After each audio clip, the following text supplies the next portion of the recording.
so let's talk a little bit about what we did yesterday. Who remembers what we were talking about yesterday? Quads have real names. The quads, yes, they have. There are how many quads? 4 quads. Good. So what is the most superficial of our quadricep muscles? Go ahead, Nicole. The rectus femoris, right? And anybody remember the origin of the rectus femoris? Not the tubercle. Go ahead. The anterior, inferior iliac crest. Good, close. The anterior, inferior iliac spine. Good. Anterior, inferior iliac spine. Everybody go ahead and palpate that, right? We're going to first find our ASIS, the superior. Then we're going to come in about 1 inch medially and 1 inch inferiorly, right? You can't really palpate the exact bony landmark, but you get an idea of where that is. And if you do a little hip flexion, you'll feel that tendon sort of pop out at you. Yes. Yes, and so the rectus femoris is the most superficial of our femur muscles. What is the main action that this group of muscles is going to do? Go ahead, Jeff. Extension of the knee, right? Everybody go ahead and extend your knee and feel for those muscles contracting, right? So if that's the most medial and superficial, what muscle is going to be our lateral quadriceps muscle?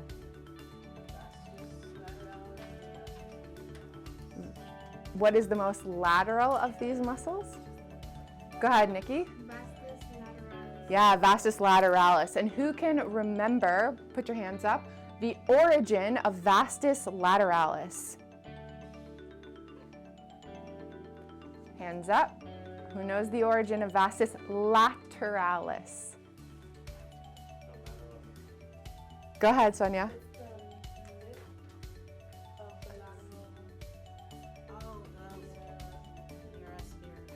Good, Ashley. Yes, it's the lateral lip. Let's look at it on our skeleton, right? It's the lateral lip of the linea aspera, right? So it starts on the posterior portion of the femur. On the lateral lip of the linea aspera, it also comes all the way up to the greater trochanter. Good. And in between the linea aspera and the greater trochanter, we have this roughened surface, which is a bony landmark called the gluteal tuberosity. Good, the gluteal tuberosity. So the vastus lateralis originates on the lateral lip of the linea aspera, the gluteal tuberosity, and even up to the greater trochanter. Good. We will do the insertions all together. Let's move on to the medial quadriceps femoris muscle. Who knows what that one's called? Hands up. Good, vastus medialis. So sort of opposite of lateralis, it's going to originate where? Medial side of the linear aspera. Good, the medial lip of the linea aspera, right? The medial lip of the linea aspera. Good. So medialis is the medial lip of the linea aspera. Lateralis is the lateral lip of the linea aspera, the gluteal tuberosity, and the greater trochanter. Rectus femoris, we said, originates where? Hands up. Rectus femoris. Go ahead, Melissa. Anterior, inferior iliac spine. Right, so here's your ASIS, your anterior superior iliac spine, and right beneath it is the AIIS, the anterior inferior iliac spine. Good. And there's one muscle of our quadriceps femoris group that we haven't talked about yet. What is it? It's the deepest one. What's that one called? Hands up.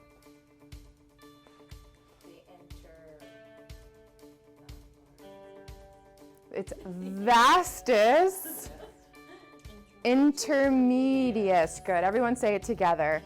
Vastus Intermedius. Good. And Vastus Intermedius originates where? Hands up.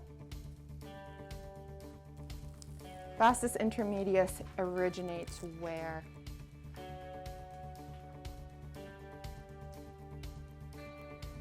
Go ahead, Jeanette. Yes. Nope, not quite. Nope. Anybody else want to take a guess? Nope.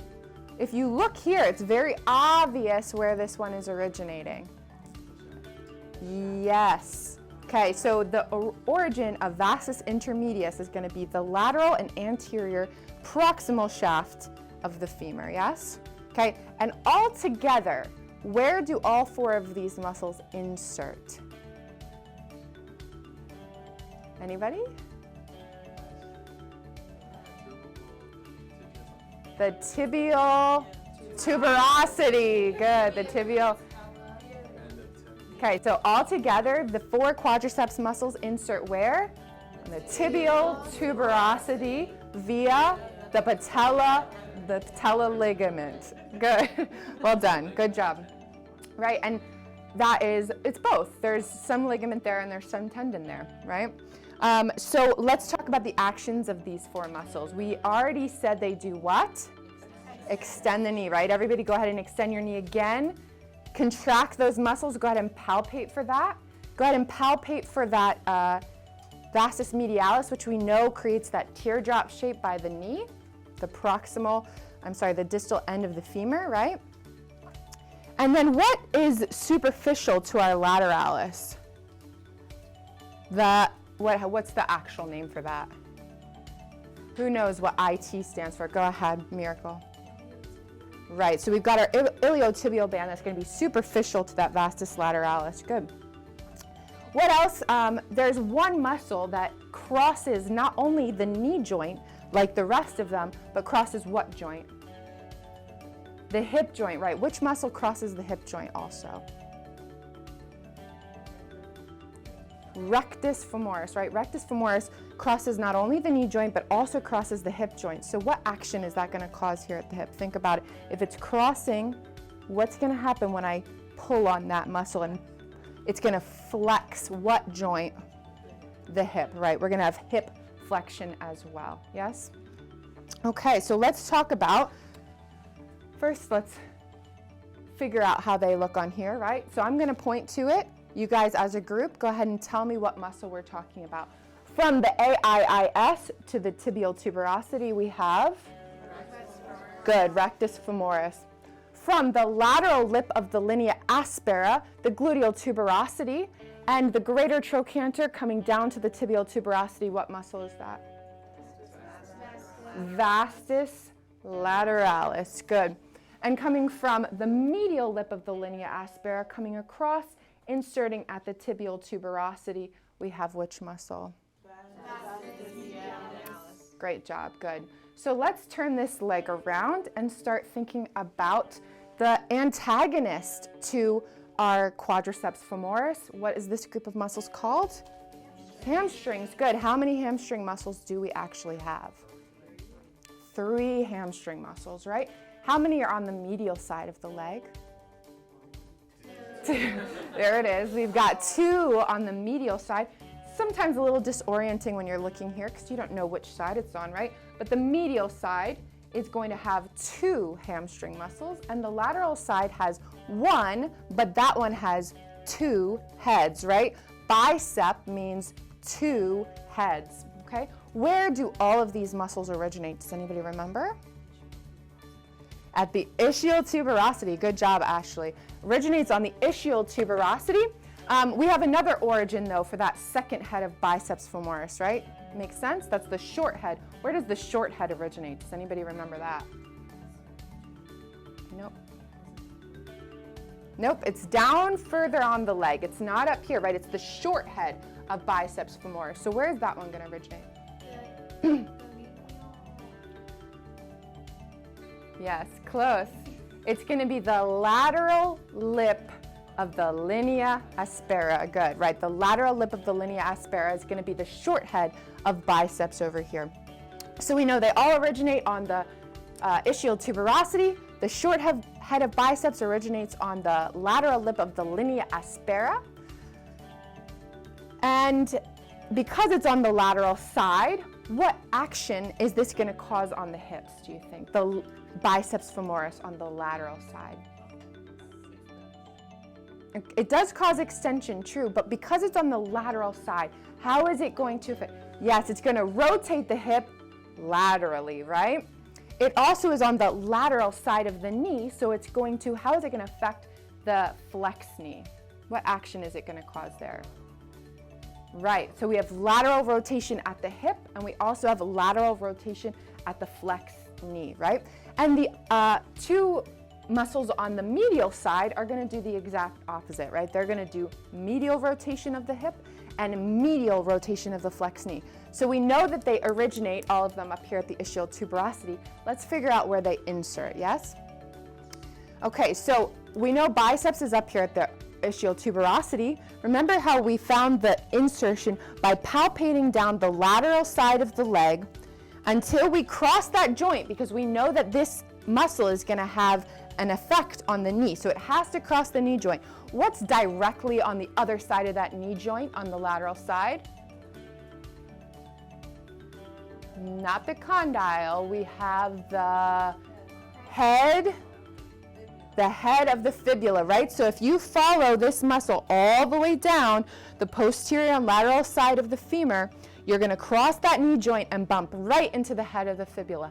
And that's where this muscle inserts, yes? Makes sense? Okay, so we have two muscles on the medial side. We'll go with the deepest one first. Who remembers which is the deepest? Go ahead, what is it? Semimembranosus, good. We've got our semi-sisters on the medial side. The deepest is going to be semimembranosus, originating at the ischial tuberosity, and it's going to do very similar to the biceps. We're going to palpate down the inside or the medial side of our femur, all the way down that muscle tissue, until we cross the knee and we bump right into, does anybody remember? You kind of had it right when we were talking about biceps. You said it. The condyle, right? The medial condyle. So we cross that knee joint, and right there's the medial condyle. You can see it on our skeleton, right? We're following down the medial side from that ischial tuberosity, straight down the posterior femur, crossing the joint, and boom, landing right on that medial condyle. Yes? On the medial side, so what's it going to do at the knee? Medial rotation, yes? On the medial side of the femur, so what's it going to do at the hip? Medial rotation, great. We'll talk about what they do as a group to the hip and the knee in a minute. So superficial to our semimembranosus is which muscle?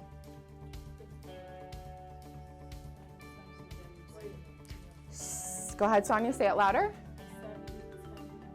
Good. Semitendinosus is going to be superficial to our semimembranosus. And where does it originate? Ischial tuberosity. Good, right? Up here on the ischial tuberosity. The ischial tuberosity comes down the medial side of the knee. And it doesn't just cross the knee, but it crosses the knee and starts to make a turn to the front, to the anterior side. And it inserts where? Who remembers this funky name? Do you remember what it means? Goose foot, right? The insertion is named for the fact that there are three muscle tendons all converging together and creating what looks like a goose foot. And because of that, they named it what? Good, the pes anserinus, exactly. The pes anserinus, which is, let's flip our skeleton around again, right here on the medial and proximal shaft of the tibia. And you can see those three blue marks there for the three insertions of those three muscles. Does anybody, for extra credit, remember what those other two muscles are? Do you remember what the acronym is?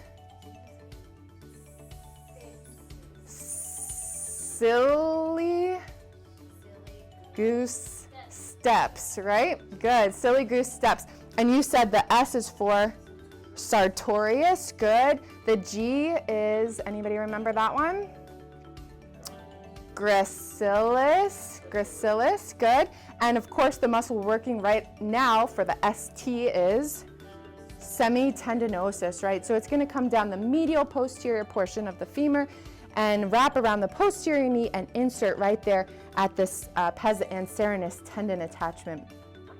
And like I said, all of those muscles that attach there have the same impact of the action at that knee, right? They all do medial rotation of the flexed knee. They all do flexion of the knee. And so let's just do a quick overview again of those three muscles and how they work together to move the hip. So if they're attaching at the ischial tuberosity and coming this way, what kind of tilt is that going to cause on the There's going to be a posterior tilt, right? Posterior pelvic tilt. The soup is spilling out backwards when that muscle is contracting and pulling on that ischial tuberosity, right? The pelvis is tilting this way. Good. What's happening at the knee? Flexion, right? What's happening? What else is happening at the hip bilaterally?